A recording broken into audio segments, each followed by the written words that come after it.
Точната преваленција на ендометриозата е непозната, но се проценува дека од 2 до 10% од општата популација или моментално најмалку 190 милиони жени и девојки во репродуктивна возраст се погодени од ендометриозата. Ова е темата на денешната приказна.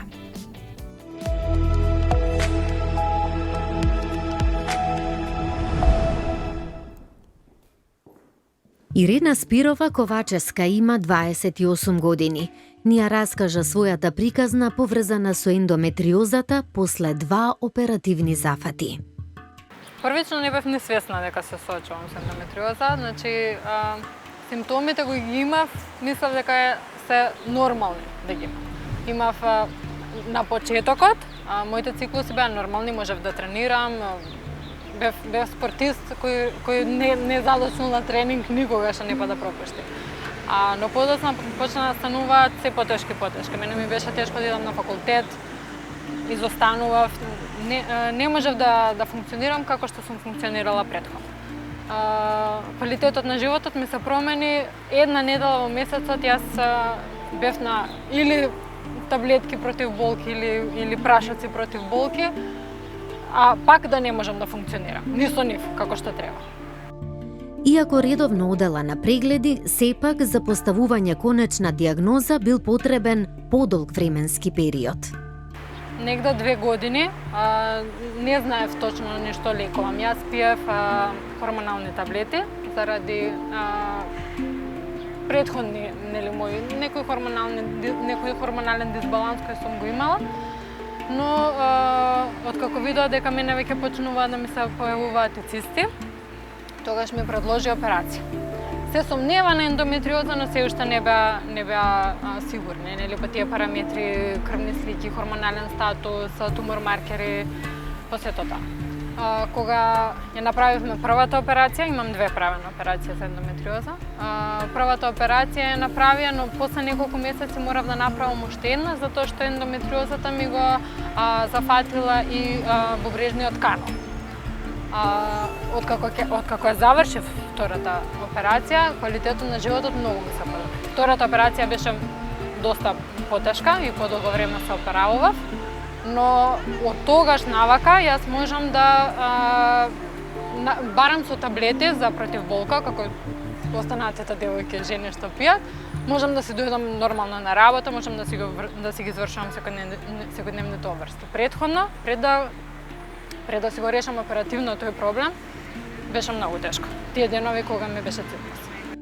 Откако ќе се постави диагнозата, потребно е да се промени и начинот на живот. Кога ќе ви дадат информација дека се соочувате тоа дека треба да ве подготват за операција, на никого не му е сеедно.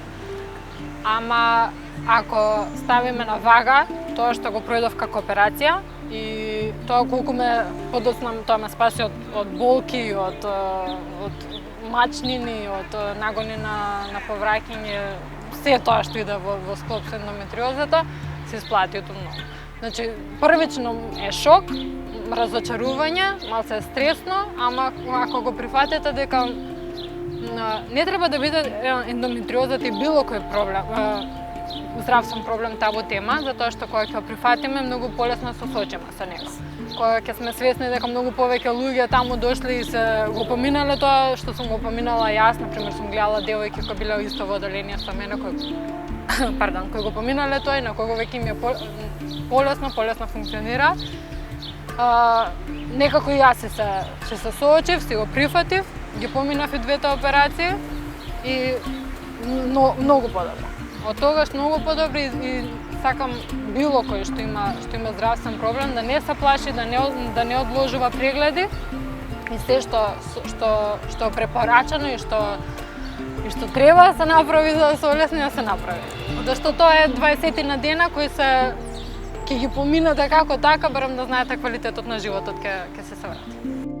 Ирена има порака, но и поддршка за сите оние кои во овој период се соочуваат со ваква диагноза, се со цел животот да има нормален тек. Мене многу ми помогна што разговарав за мојот проблем. Мислам дека ако си го носите тоа во себе и поголемо разбирање ќе имате. Значи со мојот проблем се соочени мои пријатели и мислам моите колеги, сите околу мене знаат за мојот проблем за да ме разберат во одредени ситуации. И колку повеќе зборувате, се зборувате со своји блиски луѓе, со луѓе кои гледате дека имаат сличен проблем, вашето искуство може многу да му помогне на некој друг и туѓото искуство може да ви помогне на вас. Затоа е битно да се зборува на тие теми. Јас би предложила би препорачала да внимаваат низ храната. Храната и физичката активност се важни. Да ги советуваат, да ги слушаат советите од своите доктори, да примаат терапии редовно и одговорно, како што ќе им да не изостануваат, па денеска заборавив, па денеска ќе пијам алкохол, ќе скокнам ова, ќе скокнам тоа, или болно ми е да ја примам таа инекција, ќе пробам со некој друг начин, ја што сум си читала. Читајте, разгледувајте, ама секогаш имајте во предвид и туѓи искуства, и совети од лекари, и се тоа кој ќе биде во склоп, ќе се подобри квалитетот на животот и тие симптоми кои ги носи ендометриозата ќе се намалат. Ендометриозата предизвикува хронична воспалителна реакција која резултира со болка. За жал не ги погодува само жените со ендометриоза, туку и нивните партнери, нивните семејства, а има влијание и врз целото општество. Трошоците за дијагностицирање и третман се споредуваат со трошоците на некои хронични болести, како што е, например, диабет тип 2. Денес за ова истражуваме во приказна.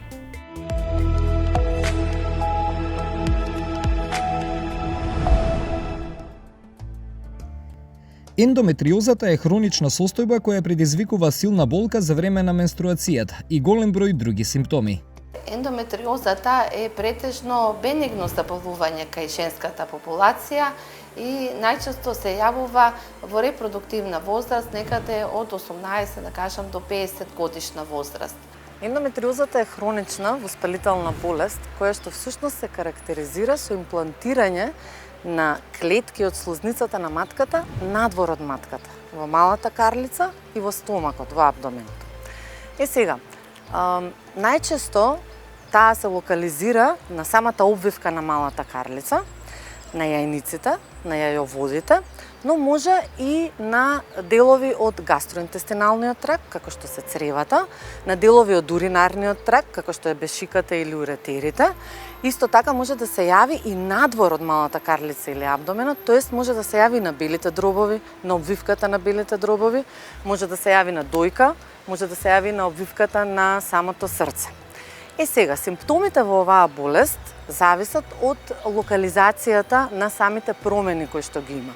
Но мора да се напомене дека тежината на клиничката слика или на болките што ги има пациентката не корелираат секогаш со тежината на она што се наоѓа како промени внатрешност во малата карлица или во стомакот. Она што е најбитно да се напомене во овој момент е дека главниот симптом или главната карактеристика на оваа болест е болката. Болка која што дури ја попречува жената, пациентката, да има нормално секојдневно функционирање. Со оглед на повеќето различни симптоми, често тешко се дијагностицира, а кога ќе се дијагностицира, треба да се третира со лекови против болки, хормонска терапија или промени во исхраната. Поради разноликоста на клиничката слика, ендометриозата е позната како камелеон меѓу гинеколошките заболувања и време траењето до поставување на дефинитивна дијагноза може да биде во просек од 10 до 12 години. Една од проблемите во однос на дијагнозата на оваа болест е и потешкотијата или долгиот временски период за да се дијагностицира оваа болест. Истражувањата велат дека просечен период потребен за дијагностицирање на оваа болест е 8 до 12 години. Зошто е тоа така?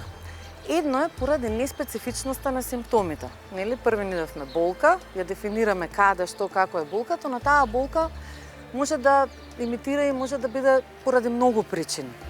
И уште една работа во однос на болката, а тоа е еден општ прифатен став не само кај нас, значи во високо развиените земји исто тоа така, дека едноставно болните менструации и тешките крварења едноставно се прифатени како нормален дел од животот на една жена. Дури има истражувања кои што викаат дека треба уште повеќе да се истражи во тој контекст, затоа што многу жени не пријавуваат симптоми за ендометриоза, баш поради овој став прифатен дека социјално, нели, дека тоа е нормално да има такви тешки менструации пациентката. Од друга страна, нема и не постои дефинитивен диагностички неинвазивен тест. Значи немаме еден тест кој што можеме да го примениме и да кажеме дека да, оваа пациентка има ендометриоза.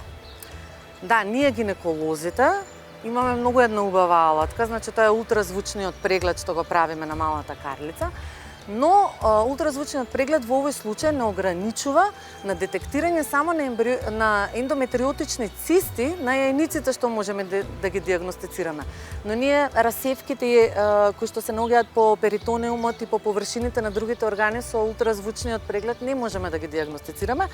И тука веќе ќе превземе улога радиолошкото снимање како магнетна резонанца. Но сепак сега ќе кажам дека дефинитивно диагнозата единствено може да се постави по пат на операција, што е многу тешко. Значи, единствениот начин на кој што дефинитивно докажуваме дека имаме ендометриоза е хистолошка верификација. Дали по пат на лапароскопија или со класичен рез, сепак пациентката ќе биде подложна на операција и тогаш ќе ја добиеме дефинитивната диагноза дека пациентката има ендометриоза. Ендометриозата е присуство на ткиво, слично на ендометриумот, ткиво кое ја обложува внатрешноста на матката надвор од матката. Ендометриозата ја доби репутацијата на збунувачкиот ентитет во гинекологијата. Во светот и кај нас често пати е потребен подолг временски период за да се постави диагноза на ендометриоза. Значи, кај некои пациентки се поставува веднаш, меѓутоа кај некои пациентки кои немаат изразени симптоми и пациентки со инфертилитет треба да помине подолг временски период додека да се постави диагнозата за ендометриозата. Диагноза се поставува врз основа на анамнеза, пред се битни се податоците за симптомите кај пациентката, податоци еве за хередитарниот фактор, можно генетски фактор во фамилијата. Понатаму со гинеколошки преглед, ултразвукот е сензитивна, многу висока сензитивна и специфична метода за диагноза на ендометриозата. По помош можеме да користиме компјутеризирана томографија, магнетна резонанса и други некои методи. Меѓутоа, како дефинитивна диагностика и златен стандард во диагноза на ендометриозата е лапароскопијата, која овозможува да се визуализира жариштата на ендометриоза, меѓутоа да се земе и биопсија за хистопатолошка верификација, значи на заболувањето, а исто така и овозможува според препораките и на Американското здружение за репродуктивна медицина да се класифицира и стадиумот на ендометриоза. Ендометриозата ја делиме во 4 стадиуми, односно првиот и вториот да кажеме лесна, трети, четврти стадиум тешка ендометриоза. Ендометриозата е хормонски зависна и следствено симптомите може да бидат полоши во одредени периоди од менструалниот циклус, особено непосредно пред и за време на менструалните крварења.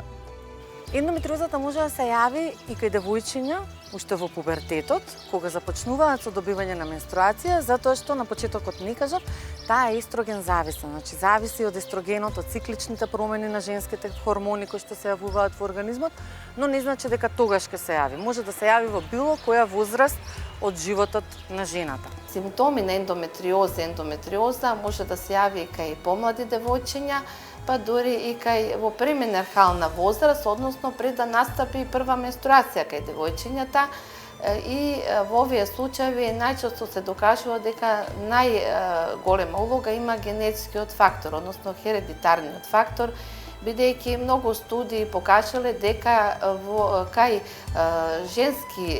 женска линија во некои фамилии има 7 до 10 пати поголема инциденца, односно застапеност на ендометриоза во однос на останатата популација.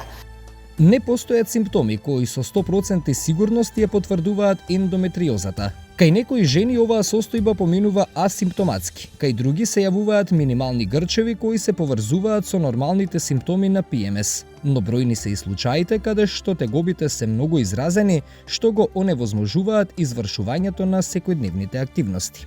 Што значи таа болка? Таа болка најчесто е циклична, тоест секогаш е со цикличен карактер, затоа што е поврзана со добивањето на менструација или менструалниот циклус. Обично се потенцира неколку дена пред да добие менструација жената и во текот на самото менструирање тие болки се толку големи што пациентката дури не може да ги обавува своите секојдневни обврски. Не може, ако е млада жена, да оди на училиште, ако е повозрасна на работа, не може да спортува и слични активности. Таа болка секогаш нели ствара замор, затоа што циклично тоа се појавува и едноставно неможност да се функционира на секојдневно ниво. Болката може да се јави и една од карактеристичните знаци за оваа болест е дека овие пациентки може да имаат и болка при сексуални односи, но зависно од локализацијата може да имаат и болки при уринирање, како и проблеми со цревата, тоест со цревната перисталтика. Може да имаат болки во абдоменот, во стомакот, да имаат одредени надувувања, проблеми со обстипација и сите други гастроинтестинални симптоми што ги повлекува самата промена ако се наоѓа на површината на цревата. Можни симптоми кои укажуваат на ендометриозата се болни менструации. При ендометриозата болките и грчевите во стомакот може да започнат неколку дена пред почетокот на менструалното крварење и да продолжат дури и по неговото завршување. Болка за време на сексуален однос. Во долниот дел од грбот 1 до 2 дена пред започнувањето на менструалното крварење или порано. Болна перисталтика или болно мокрење, особено за време на менструација.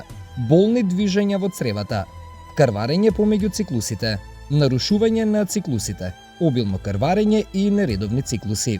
Некои најнови истражувања правени се обдукции на женски фетуси, кои што исто се најдени овие жаришта на ендометриоза, кои исто така ја потврдуваат ова генетска, односно херидитарна теорија за настанување на ендометриозата.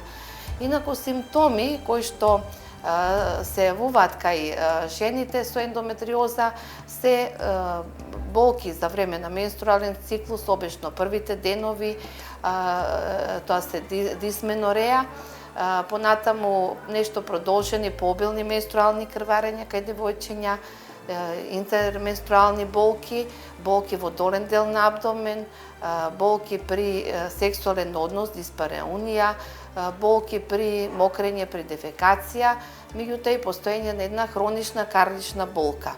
Но кај дел од женската популација, значи може да биде ендометриозата присутна и без никакви симптоми, така што случајно при некои исследување, например заради инфертилитет, неплодност кај жената, при оперативен зафат да се најда жаришта на ендометриоза и да се постави дијагноза за ендометриоза или при било некои други инвестигации кај жените, при прегледи кој случај наод да се најдат жаришта на ендометриоза или ендометриозни цисти, што ги викаме чоколадни цисти во народот, или ендометриоми на јајниците. Кај жените кои чувствуваат силна карлична болка, ендометриозата значително го намалува квалитетот на нивниот живот и ја ограничува нивната нормална секојдневна активност, нивниот социјален живот, образованието и работата, сексуалната активност и нивното ментално здравје и емоционалната благосостојба. Многу честа болест. Значи, вика литературата и истражувањата дека се јавува кај 1 од 10 жени. И има сериозни симптоми и со тоа заедно има сериозни последици по севкупното здравје на пациентката, по незиното репродуктивно здравје, како и секојдневното функционирање. До сега етиопатогенезата на заболувањето не е јасна. Значи, за тоа зборува фактот што постојат многу теории за етиопатогенезата на заболувањето, од теоријата на Самсон 1921 година за ретроградна менструација, односно дека за време на менструалниот циклус доаѓа до ретроградно поменување на менструална крв низ яйцеводите во абдоминалната шуприна со имплантација на ова ендометриално ткиво и понатаму развој на ендометриозни жаришта.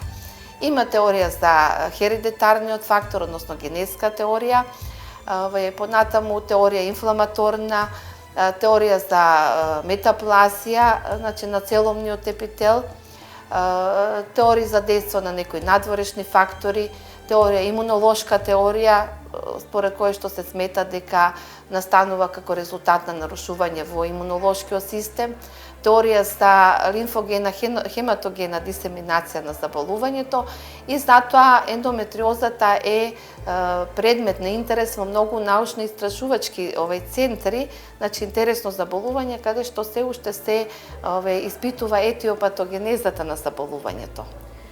Во изминативе 2 децении се објавени над 4500 статии за ендометриоз, но здравствените работници се уште не се сигурни што точно ја предизвикува. Најверојатно таа е резултат од комбинација на повеќе фактори, што ја отежнува нејзината превенција. Една од главните причини зашто немаме дефинитивен начин на кој што ќе третираме ендометриозата и дефинитивен начин да можеме да ја диагностицираме е всушност во несигурноста зашто настанува таа сама болест. Постојат многу теории, значи во науката и во литературата во минатото многу теории се дискутирале, но во последно време најприфатени и најистражувани теории се две кои што постојат, а тоа е дека всушност се хипотетизира или се полемизира дека постои аномалична грешка во ембриогенезата, каде што всушност може да настане ендометриално ткиво надвор од матката. Секако тоа заедно иде со теоријата за наследен фактор, затоа што истражувањето покажува дека има тенденција за појава на болест кај жени во исти фамилии, што е докажано со многу истражувања, заедно во корелација со фактори од надворешна околина. Немалце студии покажуваат дека всушност ендометриозата е почеста кај жени во урбаната популација отколку во руралните средини.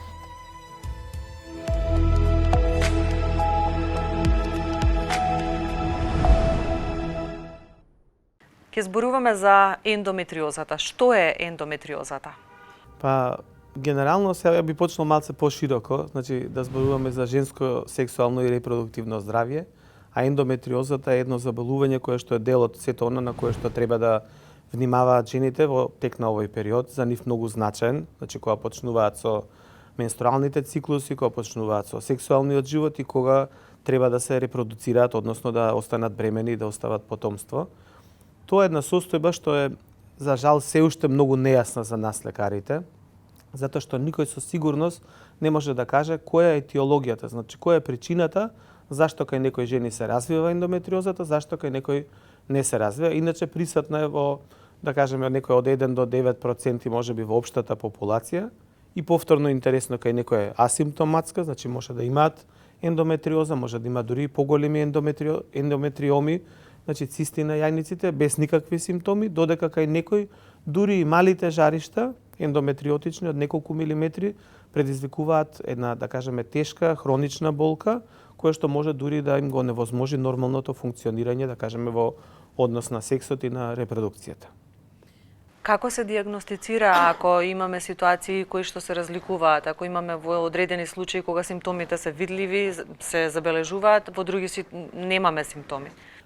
Тоа е предизвик исто така. Сите знаеме дека медицината многу напредна и за некои од заболувањата веќе знаеме кој е причинител, знаеме која е терапијата, за некои нели вакцини се развиваат. Овде во овој случај немаме јасни показатели.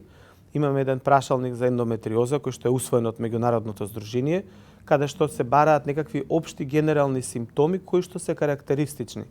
Меѓу најкарактеристичните се оние го викаме тоа докторите патогномоничен знак, значи кој што е јасно поврзан преку 90%, а тоа е болка поврзана, силна болка, тлабока во карлицата, во абдоменот, поврзана со менструалниот циклус.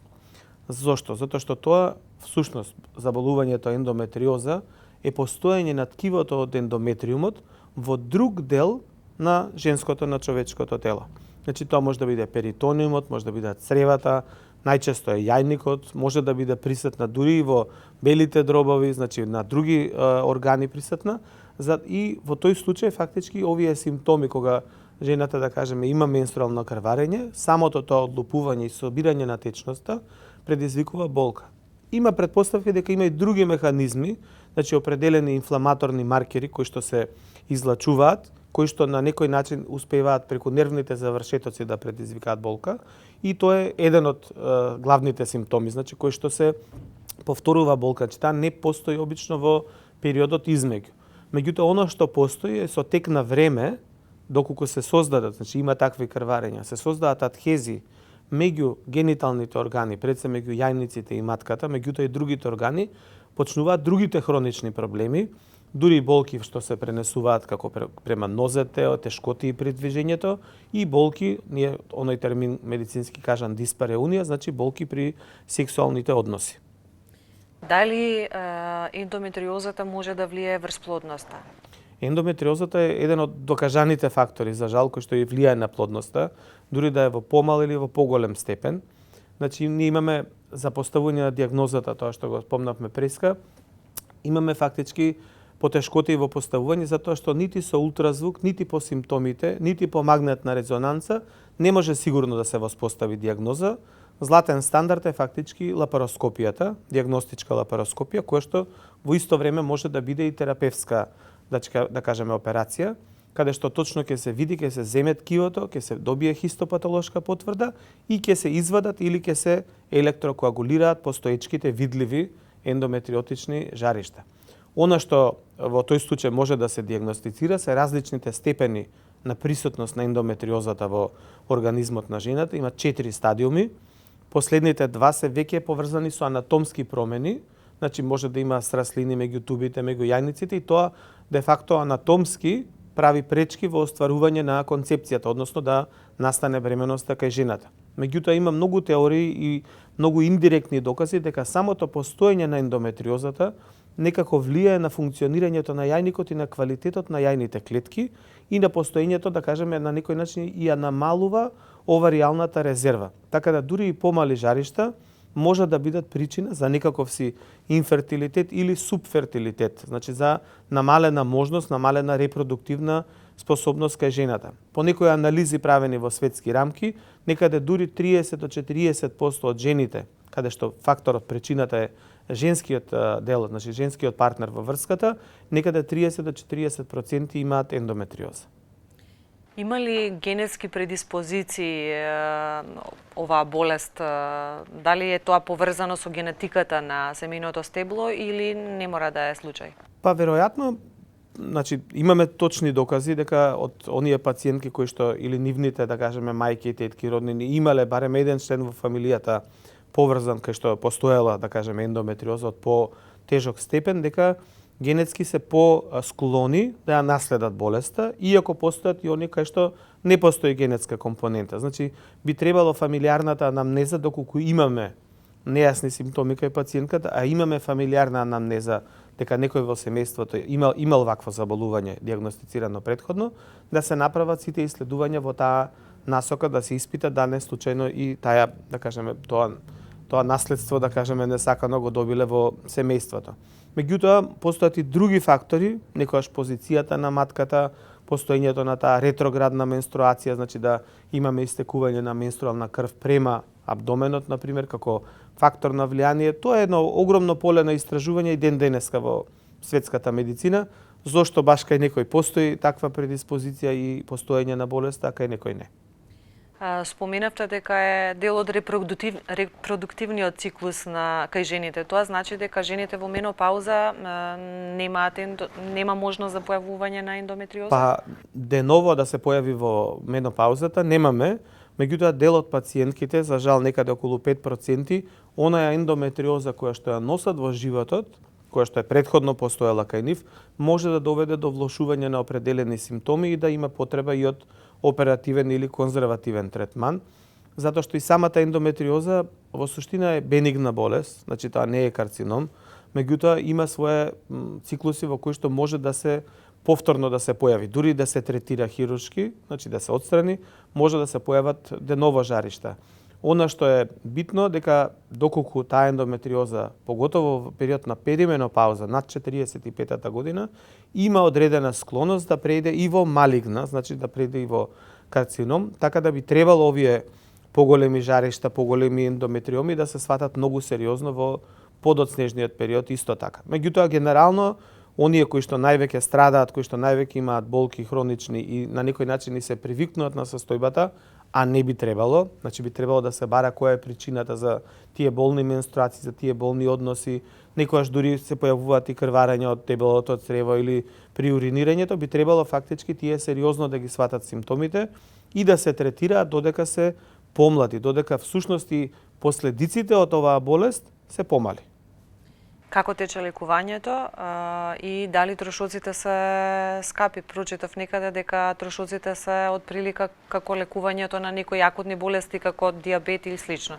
Да, тоа што сте го прочитали се генерално глобалните трошоци, значи трошоците што општеството ги трпи како последица. Значи овие жени може да се оневозможени определени денови да не одат на работа, да не одат на училиште, да имаат проблеми во функционирањето во домот. Значи тоа е сериозно, треба да се сватат последиците од болеста. Баш за тоа апелот е да што порано се јава, да што порано се откријат симптомите.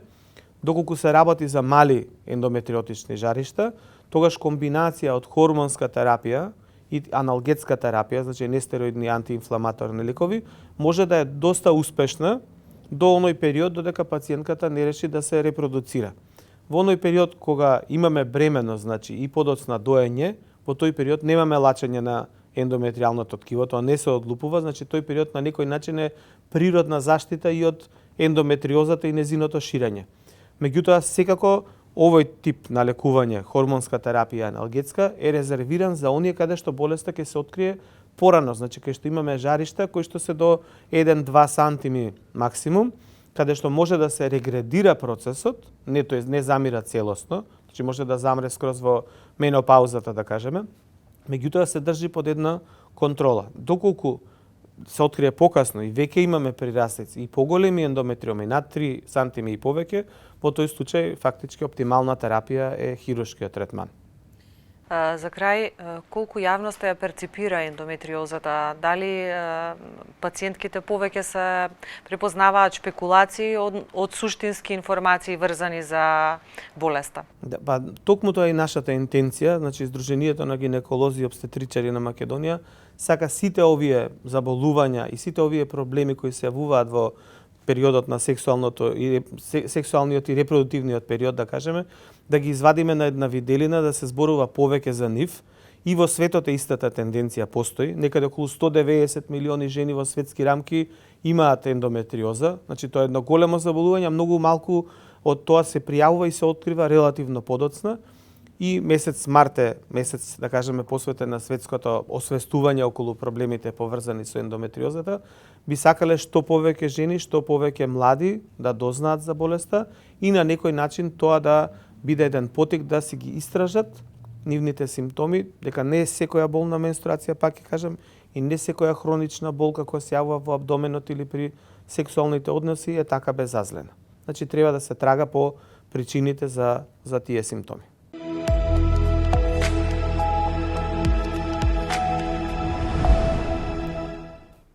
Значи пред се, ендометриоза е присуство, но ектопично присуство на честички од лигавицата на матката, така наречени ендометриум, кој што се наоѓа внатре во празнината на матката, а нивно ненормално присуство значи надвор од матката. Најчесто тоа се разбира е во околината, внатре, во абдоминалната празнина. Меѓу првите записи во медицинската историја документација од далечната 1860 година, познатиот научник фон Рокитански. 1921 година, значи Џон Самсон е тој што некако врз база на клинички обсервации и така натака некако дава подетални описи. Да речеме некако кој таму да тргнуваат поголемите сознанија за ендометриозата. Самсон е тој што прв ја поставува теоријата за ретроградна менструација, или ќе појасниме и тоа подетално, и некако од тука почнуваат теориите. Првиот стадиум е всушност недетектибилен на ехо. По некој вакво постои веќе и предлог да постои нулти стадиум за сомнение.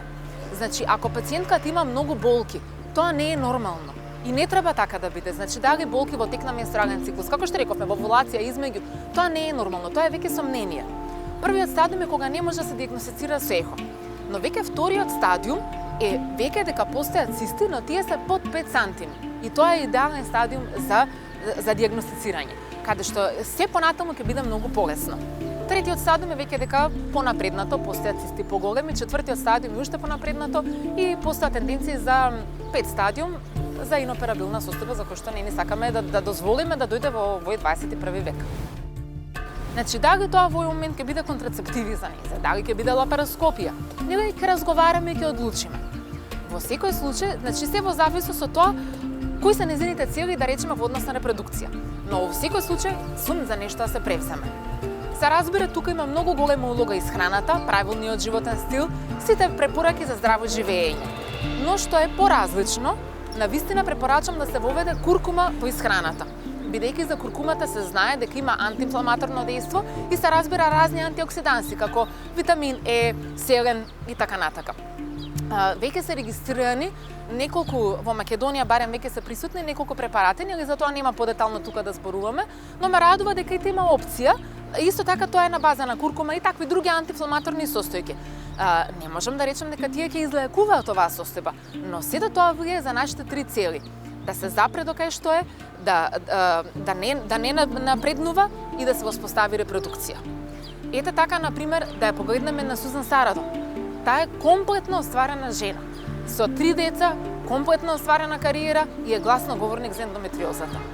Така да ја би сакала да ги охрабрам сите мои пациентки да се гледаат исто така себе си како комплетно остварени личности. Значи, јас се гледам како одлична индивидуа. И сега ќе разговараме дали веќе е остварена репродукцијата или понатаму ќе оствариме репродукцијата. Доколку сега во моментот не ни е тоа цел, ќе се стави на комбинирани орални контрацептиви. Во спротивно, може да се разговара со колегите што тоа го работат, нели да се пристапи кон лапароскопско отстранување и диагностика на стадиумот до диагностика и лапароскопско отстранување на лезиите, со што всушност е докажано дека се подобрува стапката на фертилитет, значи стапката на плодност. Се разбира, ние сме тука, не викам дека е едноставно и не викам дека е лесно, но ние сме тука за попатно да ги охрабруваме. И значи и така ако е можен, ние имаме примери, и така ако е можна и репродукција и нормален живот, но тоа исто така тоа што сакав да напоменам. Треба да веќе да се демистифицира и да се тргне табуата дека е нормално жената да живее со болка. Не е тоа нормално. Значи тоа просто едноставно не е нормално. Доколку он има таква болка или мајката имала вака така, тетката имала, не е тоа нормално. И не треба тоа така да се прифати. Баш напротив, доколку некој во фамилијата имал таква состојба, особено долгоживотна ситуација, нели таква повеќе годишна, треба да се супати, да речеме пред се, бидејќи сметам дека брзината и достапноста е можеби најголема кај матичниот гинеколог и да се разговара и да се добие адекватен преглед од сите аспекти и понатаму да се види како ќе се тера да се направи еден план и една организација. Не викам дека е лесно, не викам дека е едноставно, но ние сме тука да им помогнеме на секој чекор од тој пат, но секако е можно и е изводливо.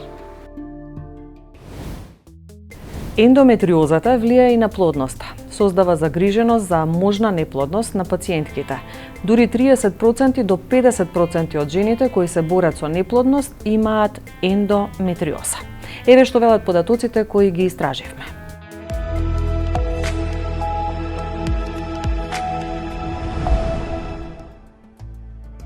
Ендометриозата влијае и на плодноста и создава загриженост за можна неплодност на пациентките. Дури 30 до 50% од жените кои се борат со неплодност имаат ендометриоза. Како еден од симптомите кои што би ги спомнала на ендометриозата е всушност и инфертилитетот, тоест неможноста на паровите да остварат бременост. Затоа што кај 50% од паровите кои што се јавуваат заради инфертилитет, можно е да се диагностицира ендометриоза. Ендометриозата е заболување кое предизвикува страв, различни дилеми и предпоставки, од мислењето дека задолжително води до неплодност до тврдењето дека секогаш рецидивира после третманот. Актуелни се и сваќањата дека бременоста и хистеректомијата се сигурни лекови за ендометриоза. За вака погрешните мислења покрај неинформираноста на луѓето, секако придонесува и неможноста научно да се објаснат причините за незината појава. Неплодноста се јавува кај околу 1/3 од жените со ова заболување, но на кој начин ендометриозата предизвикува неплодност досега не е познато. многу парови, жени со ендометриоза всушност имаат проблеми со остварување на бременост. Затоа многу од нив се пациентки кои што всушност се подлегнуваат на третмани за инфертилитет, тоест неможност да остварат бременост и кај нив е потребно да предизвикаме овулација, значи да индуцираме овулација и да помогнеме со некои од нашите техники да остварат бременост. Добрата вест е дека повеќето жени со ендометриоза немаат проблеми при обидите за зачнување. Сепак шансите за зачнување зависат од сериозноста на состојбата. Лапароскопијата може значително да ги подобри шансите за бременост кај жените кои имаат умерена или тешка форма на ендометриоза. Инвитро оплодувањето е другата опција доколку неплодноста продолжува. Кај жените кои успеале да зачнат, симптомите можат да се намалат или да исчезнат за време на бременоста. По породувањето најчесто болеста брзо рецидивира, иако кај некои жени постои можност таа и целосно да се повлече. Бременоста не ја лекува ендометриозата. Хормоналните промени кои што се случуваат во самата бременост може да помогнат да се намалат симптомите или во еден извесен период да ги нема. Но за жал не ја лечи ендометриозата, затоа после бременоста може и да се појават повторно болките и симптомите на болеста. Според податоците од литературата и од нашата клиничка пракса, кај одреден процент на пациентки, бидејќи во бременоста се зголемува нивото на прогестерон, хормон заштитник на бременоста да кажам, доведува, може да дојде до намалување на ендометриозните жаришта, до повлекувањето на заболувањето и на симптомите на заболувањето и ова да продолжи во периодот на доење. Меѓутоа, кај многу пациентки по завршување на овој период се забележува повторно релапс, значи на заболувањето, обновување на симптомите. Исто така има податоци дека кај пациентките со ендометриоза во почетокот на бременоста има зголемен процент на пациентки со ектопична бременост, со неуспешна бременост. Исто така во понапреднатата бременост се забележани компликации во смисла на појава на преекламсија, плацента превија, проблеми при породување, поголем процент на царски рез.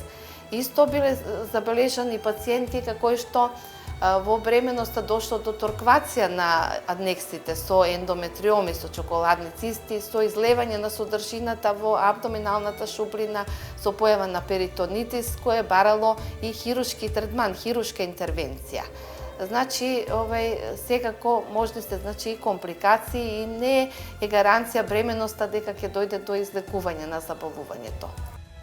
Ендометриозата често се влошува доколку не се лекува, а терапевтските опции се движат од подобрување на симптомите на хронична болка со помош на антиинфламаторни лекови и хормонска супресија, до хируршко отстранување на ендометриозните жаришта и раскинување на прираслиците. Во однос на третманот на оваа болест, постои конзервативен третман и оперативен третман. Конзервативниот третман би се однесувал во однос на користење на терапија преку уста и тоа комбинирани орални контрацептивни пилули со апчиња против болка. Што би направиле овие две нешта? Тие би ја намалиле болката, би воспоставиле нормален, регуларен менструален циклус, каде што и обемноста, и тежината, и траењето ќе се намали, но исто така ќе ги намали и ќе ги редуцира посевките што се наоѓаат од ендометриоза или во малата карлица, дури и ќе ги превенира повторното појавување на самата ендометриоза. Додека оперативниот пристап во решавање на ендометриозата, секогаш треба да имаме одредена индикација зошто всушност го правиме, значи тој третман или самата операција. Најчесто е со лапароскопија, но исто така неретко и со класичен рез може да се направи. Ако зборуваме за третман во однос на инфертилитет или неможност за останување остварување на бременост, тогаш она што ние гинеколозите мораме најмногу да го внимаваме и секогаш така постапуваме е максимална презервација или очувување на гениталните органи, значи на јајниците и матката.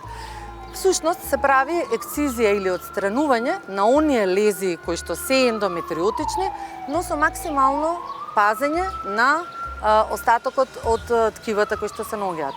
но и неретко некогаш пациентките захтеваат и екстензивни третмани, тоест поопширни, затоа што длабоката инфилтрирачка ендометриоза захтева подруг тип на операција. Некогаш може да треба и да се отстранат и јајници и матката, но секогаш тоа зависи од тежината на клиничката слика и од возраста на самата пациентка. Кај пациентките што завршиле со репродуктивна функција, кои што имаат некои изразени симптоми на предната тешка ендометриоза, како последна опција се советува вадење на матката со аднексите и потребно е во некој случај да мултидисциплинарен пристап, односно на вакви операции да присуствува и гинеколог, абдоминален хирург, уролог, зависно од стадиумот, од тежината на заболувањето. Има тенденција оваа болест да се повторува и всушност секој модалитет, секој начин на терапија кој што сакаме да го дадеме на пациентката е да превенираме повторно појавување на оваа болест, но процентот друго кажува истражувањата и самата пракса дека има тенденција повторно да се појавува оваа болест. Зголемената телесна тежина не е директен симптом на ендометриозата, но некои сегменти на нарушувањата и нивното лекување можат да бидат виновници за дебелење. Како причини за зголемената тежина може да се набројат хормоналната нерамнотежа, одредени лекови, операција на матката и јајниците. Самата ендометриоза не предизвикува дебелење на самата пациентка или зголемување на телесната тежина, затоа што имаме различни профили на пациентки кои што се засегнати со оваа болест. Но индиректно, ако пациентката има проблеми со гастроинтестиналниот тракт, тоест ако има промени по цревата, индиректно обстипацијата, промените во цревната перисталтика и сите други гастроинтестинални проблеми би можело да придонесат во зголемувањето на телесната тежина. Обезитетот не е поврзан со ендометриозата. Меѓутоа, кај обезните пациентки, во масното ткиво постои конверзија на андрогени хормони од јајчниците во естрогени хормони и постои зголемено ниво на естрогени хормони, а ендометриозата е естроген зависно заболување, така што може да доведе до влошување на симптомите, самиот обезитет. И обезитет може да каже теоретски примена на третманот кај пациентки со ендометриоза, орални контрацептиви, прогестини може да доведат до рецензија на тештост до известно зголемување во телесната тежина кај овие пациентки. Најчесто симптомите се намалуваат или исчезнуваат за време на менопаузата, заедно со намалувањето на продукцијата на естроген. Во третманот на пациентките со ендометриоза се користат различни третмани, бидејќи не е јасна етиопатогенезата и не постои некој универзален начин за лекување на ендометриозата. Меѓутоа, постојат некои препораки, некои протоколи кои што ние ги следиме во секојдневната пракса, има и гайдлайнс од ЕШРЕ, така што кај пациентките со лесна ендометриоза, прв, втор стадиум, обично користиме комбинирани орални контрацептиви, прогестини, третман. Веднаш не се препорачува оперативен третман, освен ако пациентки, например, имаат инфертилитет, па тогаш се препорачува чоколадна циста над 4 сантима да се оперира, најдобро лапароскопски, и после тоа советуваме да се стимулација на овулација со кломифен и инсеминацијата ја подобрува стопата на забременување кај овие пациентки. Кај пациентки со тешка ендометриоза 3-4 стадиум, третманот е оперативен и после тоа кај пациентки со инфертилитет се советува после неколку месеци гонадотропин релизин хормон агонисти да се направи инвитро фертилизација која ја подобрува стопата на забременување кај овие пациентки. Како помошни овие средства, секако кај пациентки со ендометриоза се советува и здрав начин на исхрана, бидејќи во етиологијата на заболувањето е вклучен и оксидативниот стрес, се советува примена на антиоксиданси, свеж зеленчук, овошје, и се советува, например, примена на внесување на незаситени масни киселини кои ги има во риба, во сардини, во скуша, таква храна. Се препорачува умерена физичка активност, која што може да помогне јога, значи лесни вежби, да помогне исто така за намалување на симптомите, болката, пред се кај пациенти кои имаат болки, дисменореи, хронична карлична болка, бидејќи вежбањето го зголемува нивото на ендорфините кои што ја намалуваат болката кај пациенти со ендометриоза. Совети даваме за да применат топли облози некои на абдомен кога имаат болки, освен примена на лекови против болка, аналгетици, нестероидни антиинфламаторни препарати советуваме. Ендометриозата често се влошува доколку не се лекува. Токму и затоа во ова издание на Приказна се обидовме да ја подигнеме свесноста за неа. Довидување!